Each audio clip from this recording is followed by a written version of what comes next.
Superman is the most powerful, but also the most vulnerable superhero you can imagine. He's an incredibly conflicted, lonely, and lost person. It's a timeless story.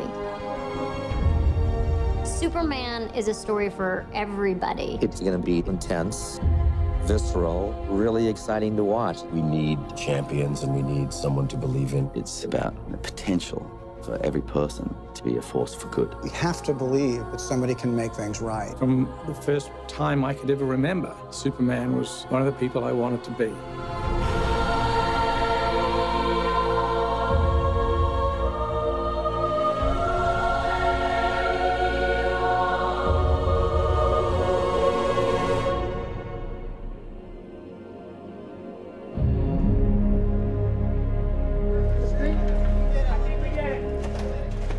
Chris Nolan was working with David Goyer on the story for The Dark Knight Rises. David started talking to him about this idea that he had about reimagining Superman.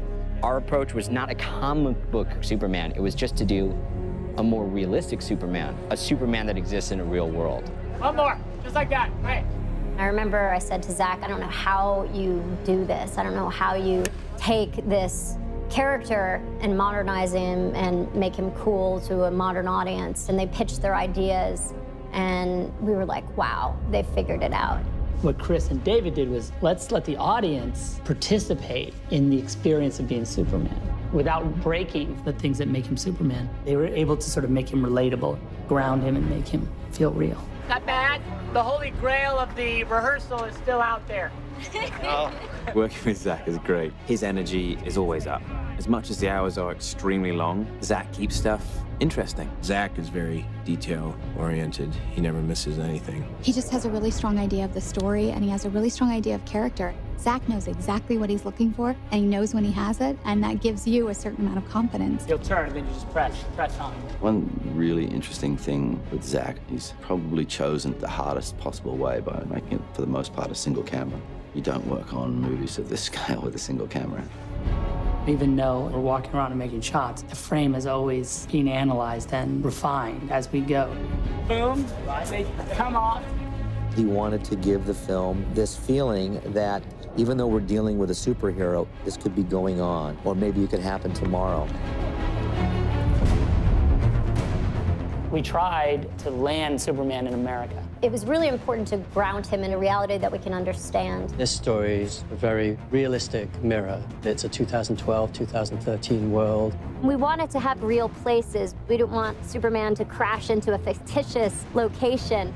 We wanted everything to feel as real as possible. There are ways into the story through that contemporary world. There's a real connection for the audience to understand this is our contemporary condition. The most minute little detail all the way to the biggest, broadest concept, all of it gets the same attention. It really makes the movie deeper and more interesting on every level.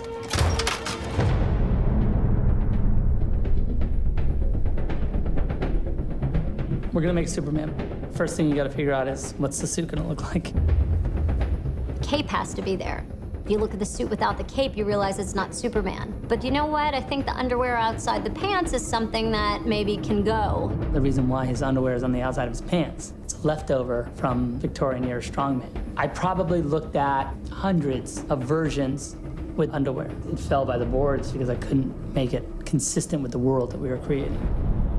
It was really important for Zach for the suit to make sense. So it's not like, where did the suit come from? Did he hand make it? Did his mom make it? We had to create a world where that kind of outfit was commonplace and make that feel natural. It's kind of like chainmail to the knights of medieval times. When we go to Krypton, you can see the council members, the soldiers, they all have the same skin suit. Sometimes you'd see it with a cape, or sometimes armor would go on top of it.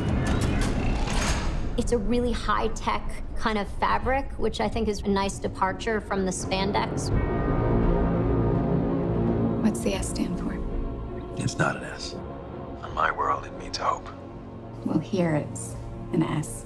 The Superman S is said to be the second most recognizable symbol on the planet, other than the Christian cross. The fact that the S in a shield exists on the chest of a superhero from another planet is a huge design problem. So if the S glyph is related to Superman and the House of L, we see it on Jor-El and we see it on Lara as well. When you look at the council costumes, they all have their glyphs, their shield. We looked a lot at medieval heraldry and symbols of dynasties and guilds and things, so we created our own version of that.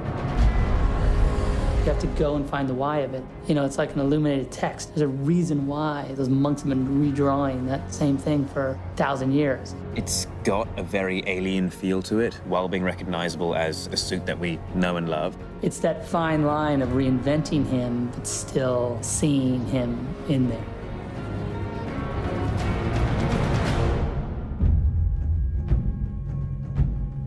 Clark is ultimately an outsider at all stages of his life. You see him have all these odd jobs. He's on a quest to find out who he is, where he came from. One of the unique things is that he's an alien.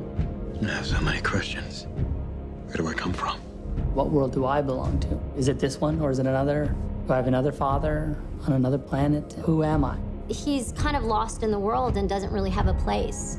Starting the movie from that point of view allows the audience in because they share those same questions and insecurities about their places in the world. One of the things that's really important to Jor-El to try to communicate to his son is that these strengths that he has. It's a huge responsibility. His teachings are all about leading from the front, being a shining hope and example, and not hiding what it is that you are. He'll be an outcast. I'll kill him. How? He'll be a god to them.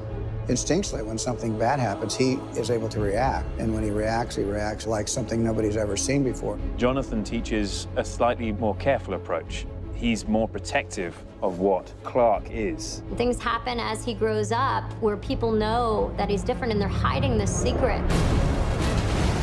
You're going to require as much strength morally when you have that much strength physically. Clark, you have to keep this side of yourself a secret.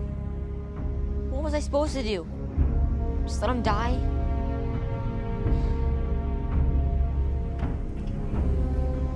Maybe. We have this character that has all these incredible powers. Everybody wants to fly. Who doesn't want to fly? Everybody has the same dream, the defiance of gravity and all that that symbolizes. Obviously, we see Superman fly because he can control his power and his speed. I wonder what it would be like to be able to just take to the sky, to feel the wind through my hair would be the most incredible thing.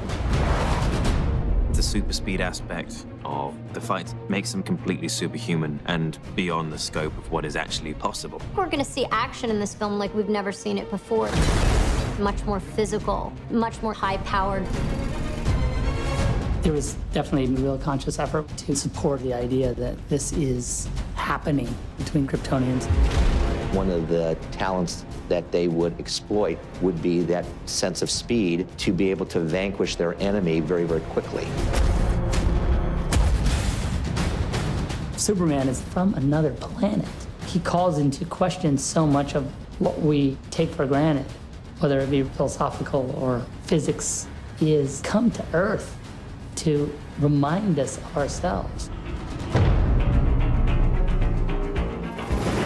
Miss Lane, not a fan of the Daily Planet, but those pieces you wrote when you were embedded with the First Division were pretty impressive. Well, what can I say? I get writer's block if I'm not wearing a flak jacket. Lois has always been a strong female character. The difference is that our Lois is more proactive. She's doing all the things that she needs to do to understand this character that could save her world. How do you find someone who has spent a lifetime covering his tracks? He hasn't quite factored in the idea of being the savior of the world until Zod turns up. My name is General Zod. For some time, your world has sheltered one of my citizens. General Zod is the military leader of Krypton. He's a fiercely devoted warrior. I have a duty to my people, and I will not allow anyone to prevent me from carrying it out. You are presented with a character that, from his point of view, is striving to do the right thing. To Kal-El, I say this. Surrender within 24 hours, or watch this world suffer. My hopes and dreams travel with you. The idea of these two people on a dying world having to make this sacrifice where they would say, you know, we're never going to see our child grow up, but we've got to put this message in a bottle. Clark gets his DNA from another galaxy, but he gets his character from Jonathan and Martha. You're the answer to are we alone in the universe? Can I just keep pretending I'm your son? You are my son. Kevin plays the part with such tenderness and empathy and understanding. What do you do when you have an offspring that's this powerful to instill a sense of right and wrong? Well, look at you! Superman gets a lot of his strength from Jonathan and Martha, and the strength which Kevin and Diane brought to those roles flows off them in their performance. Dusty! Mrs. Kent, I'm Lois Lane from the Daily Planet, and I'd like to talk to you about your son. The protectiveness that she had. As a mother myself, that's something that I look to instill in my daughter. I can't print this, Lois. You might have hallucinated half of it. Harry, come on, it's me we're talking about. Perry White used to be an investigative reporter, and there's still some of that in him, but he has the responsibility of keeping people within the boundaries of good taste, let's say. Lawrence just made it so easy to fall into that sort of contentious relationship with me. I told you not to run with this. There's a humanity that goes through every character in this piece, whether it's Pa Kent, Jor-El, Lois, Perry White, or Zod for that matter. The actors are amazing, the director's amazing. I feel very, very lucky to be a part of this.